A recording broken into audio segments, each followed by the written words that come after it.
Hi friends, welcome to serials கொண்டாட்டம். நம்ம 3 முடிச்ச சீரியலில் இப்போ என்ன இன்ட்ரெஸ்டிங்காக போயிட்டுருக்குன்னா, ஜெயிலில் இருக்க நம்ம ரஞ்சித்தை சூர்யா சார் அடி துவன்னு துவச்சிட்றாரு. என்ன ஏது அப்படிங்கிறது தான் இந்த வீடியோவில் பார்க்க போகிறோம். இந்த வீடியோக்கு ஒரு லைக் கொடுத்துட்டு இன்னும் நீங்கள் சப்ஸ்கிரைப் பண்ணாமல் இருந்தீங்கன்னா கண்டிப்பாக சப்ஸ்கிரைப் பண்ணிக்கோங்க. அப்போ தான் நாங்கள் போடுற எல்லா சீரியல்ஸோட அப்டேட்டும் உங்களுக்கு உடனுக்குடனாக வரும். வாங்க வீடியோக்குள்ளே போயிடலாம். 3 முடிச்ச சீரியலில் நீங்கள் யாரோட ஃபேனுங்கிறத மறக்காமல் எங்களுக்கு கமெண்ட்ஸ் மூலமாக ஷேர் பண்ணுங்கள். எனக்கு சூர்யாவை தான் ரொம்ப பிடிக்கும், அதனால் நான் சூர்யா சூப்பர்னு தான் என்றைக்குமே சொல்லுவேன். உங்களுக்கும் சூர்யாவை பிடிக்கும்னு நினச்சிங்கன்னா சூர்யா சூப்பர்னு உங்களோட கமெண்ட்ஸை தட்டி விடுங்க. நாங்கள் உங்களோட கமெண்ட்ஸை பார்க்குறதுக்கு தான் ஆர்வமாக இருக்கோம். சரி வாங்க, என்னாச்சு அப்படிங்கிறத பார்க்கலாம். சுரேகாவோட கூறப்பட்டு செயலை வந்திருக்கு. இப்போ வந்தோடனே படப்படுத்து போன சுந்தரவல்லி, படப்படுத்து போன அருணாச்சலம், பயந்து போன நம்ம மாதவி, என்னடா நடக்குது வீட்டிலன்னு தெரியாமல் தவச்சிக்கிட்டு இருக்க நந்தினி, இவங்க எல்லாரும் ரொம்ப பாவம். இந்த சமயத்தில் நான் தங்கச்சியை கண்டுபிடிச்சிட மாட்டோமான்னு ஏங்கிட்டு இருக்க சூர்யாவுக்கு இந்த விளப்பு தெரியவும் சூர்யா கொஞ்ச நேரம் கூட யோசிக்கவே இல்லை. சுரேகாவோட அந்த சேலையை எடுத்துகிட்டு நேராக போலீஸ் ஸ்டேஷன் போகிறாங்க. போலீஸ் ஸ்டேஷன் போய் அந்த சாரியை போலீஸ் மூஞ்சில் விட்டு எரிஞ்சு, நீங்கள் ஒன்றத்தையும் கண்டுபிடிக்க மாட்டேங்கிறீங்க, இங்கே பாருங்கள், என் தங்கச்சியோட சேலையை பார்சல் பண்ணி அனுப்பியிருக்கிறவன் என் தங்கச்சியை பார்சல் பண்ணி அனுப்ப மாட்டான்னு என்ன இது இருக்குது?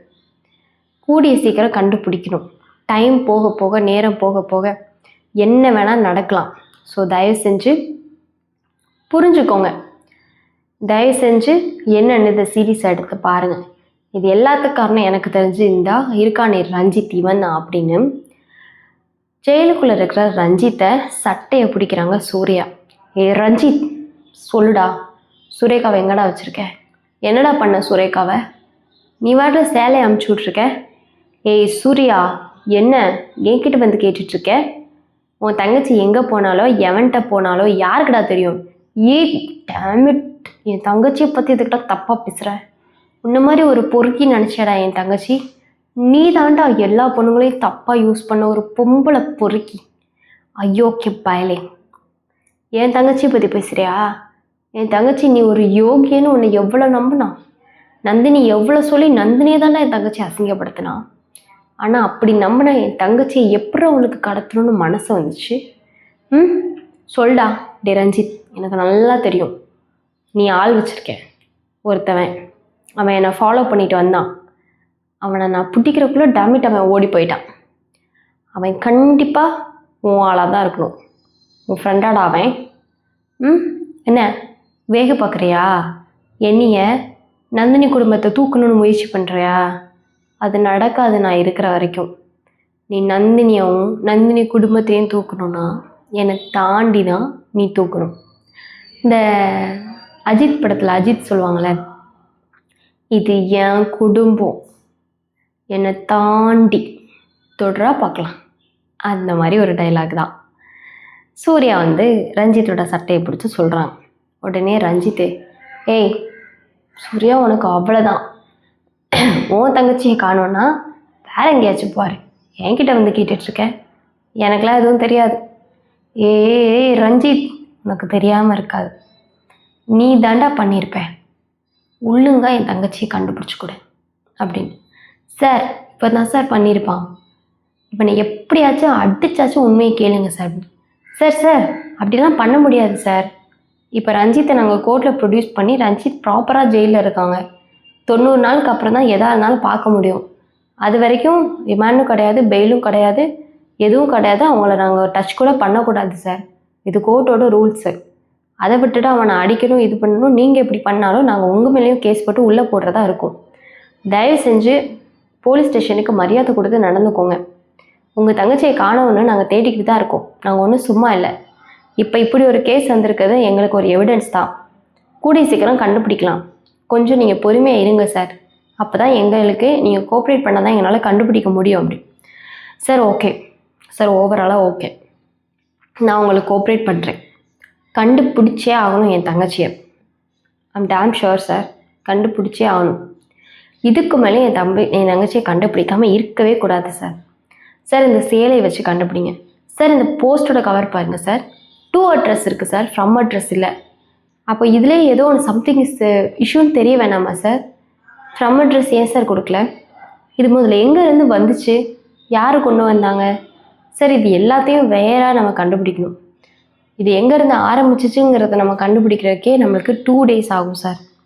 ஆனால் என் தங்கச்சியை நான் இன்றைக்கே கண்டுபிடிச்சி கூப்பிட்டு வரேன்னு நான் சொல்லியிருக்கேன் எங்கள் வீட்டில். சார் ப்ளீஸ் என் கூட நீங்கள் கோஆப்ரேட் பண்ணுங்கள் சார். இன்றைக்கி நான் என் தங்கச்சியை கண்டுபிடிச்சே ஆகணும் சார் அப்படின்னு.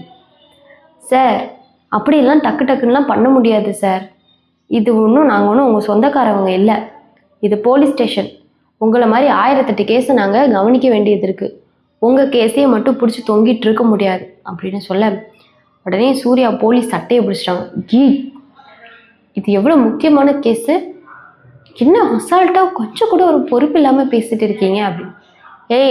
ஏசி சட்டையவே நீ பிடிக்கிறியா? யோ இவனை முட்டி தட்டி உள்ளே போடுங்க அப்படின்னு சொல்லிட்டான். ஐயோ பாவம் சூர்யா இப்போ ஜெயிலில் இருக்கிற நிலமை வந்துருச்சு. சூர்யா அப்புறம் அந்த சேலையை கையில் வச்சுட்டே ஜெயிலில் இருக்காங்க. உடனே சூர்யா, சார் என்ன எதுக்கு சார் உள்ளே பிடிச்சி வச்சுருக்கீங்க? என்னை விடுங்க சார், என் தங்கச்சியை நான் காப்பாற்றணும் சார் அப்படி. யோ அவன் வாயை கட்டி போடியா, சும்மா நோயின்னு பேசிக்கிட்டே இருக்கான். தங்கச்சி காணனா கண்டுபிடிப்பாங்க, அதை விட்டுட்டு ரவுடிசம் பண்ணிக்கிட்டு முன்னெல்லாம் இப்படி தான் ஏன் பண்ணணும் சார்? ப்ளீஸ் சார் கொஞ்சம் புரிஞ்சுக்கோங்க சார் அப்படின்னு. இந்த பக்கம் பார்த்தா நம்ம நந்தினி, என்ன சூர்யா சார் போனார், ஆனால் ஒரு விளப்பத்தையுமே காணமே, ஃபோன் பண்ணி பார்ப்போம் சூர்யா சாருக்கு அப்படி சொல்லிட்டு நந்தினி ஃபோன் பண்ணுறாங்க. ஸ்டேஷனில் வச்சு ஃபோன் அடிக்குது. சூர்யா பார்க்குறாங்க, சார் என்னோடய ஃபோன் தான் சார் அடிக்குது, தயவு செஞ்சு கொடுங்க சார், முக்கியமான காலாக இருக்க போகும் சார், வீட்டில் அத்தனை பொம்பளைங்களையும் விட்டுட்டு வந்திருக்கேன் சார், கொடுங்க சார், நான் இங்கே இருக்க ஆபத்து தான் சார், என் குடும்பத்துக்கும் ஆபத்து சார், சுரேகாவுக்கும் ஆபத்து சார், சொன்னால் புரிஞ்சுக்கோங்க சார் அப்படி. ஐயோ தயவு செஞ்சு அமைதியாரு, நாங்களே உன்னை அடுத்த நாள் இல்லோட்டா விட்டுவோம், சும்மா போட்டு பேசிகிட்டு இருக்காது அப்படின்னு. சார் நான் உங்களுக்கு வெளியே வந்தால் என்ன வேணால் என்னால் பண்ண முடியும் சார், தயவு செஞ்சு புரிஞ்சுக்கோங்க சார், என் ஃபோனை கொடுத்துருங்க சார் அப்படின்னு. அதோட அருணாச்சலையா ஃபோன் பண்ணுறாங்க, ஃபோனை எடுக்கவே இல்லை. உடனே அருணாச்சலையா, நந்தினி சூர்யாவுக்கு கால் பண்ணியாவா அப்படின்னு. ஐயா நான் கால் பண்ணிட்டேயா, ஆனால் சூர்யா சார் எடுக்கவே மாட்டேங்கிறார் அப்படி. நானும் கால் பண்ணேம்மா, ஆனால் சூர்யா எடுக்க மாட்டேங்கிறான், என்ன விளப்போன்னு தெரியலம்மா, என்ன பிரச்சனை தெரில. சரிம்மா அவன் என் ஸ்டேஷன் தானே போயிருந்தான், நான் நேராக போய் அங்கேயே போய் பார்த்துட்டு வரேன்னு சொல்லிட்டு அருணாச்சலையா சூர்யா பார்க்குறக்காக வராங்க. பார்த்தா சூர்யா ஜெயிலில் இருக்கிறத பார்த்து அருணாச்சலையாவுக்கு செம்ம ஷாக். சார் என்ன சார், எதுக்கு சார் என் பையனை நீங்கள் ஜெயிலில் போட்டிருக்கீங்க சார்? ஆல்ரெடி என் மகளை நான் இழந்துட்டு நிற்கிறேன் சார், இப்போ என் பையனை எதுக்காக சார் ஜெயிலில் போட்டிருக்கீங்க? என் மகளை கண்டுபிடிக்க தானே சார் என் பையன் வந்தான். சார் உங்கள் பையன் வந்தான்னா டீசெண்டாக கண்டுபிடிக்கிறதுக்கு என்ன பேசணுமோ அதை பேசணும். ஜெயிலில் இருக்க அக்யூஸ்டோட சட்டையை பிடிச்சி என்ன ஏதுன்னு சண்டை போட்டுட்ருக்காரு. என்னென்னு அவர் தட்டி கேட்க வந்தால் என்னையே சட்டையவே பிடிக்கிறாரு சார், எப்படி நாங்கள் அவரை சும்மா விட முடியும்? அப்பெல்லாம் விட முடியாது சார், உங்களால் முடிஞ்சதை பண்ணுங்க அப்படின்னு சொல்லிட்டா. ஸோ என்ன ஆக போகுது அப்படிங்கிறத இன்னும் தெரியல. நெக்ஸ்ட் ஒரு வீடியோவில் பார்க்கலாம். தடா.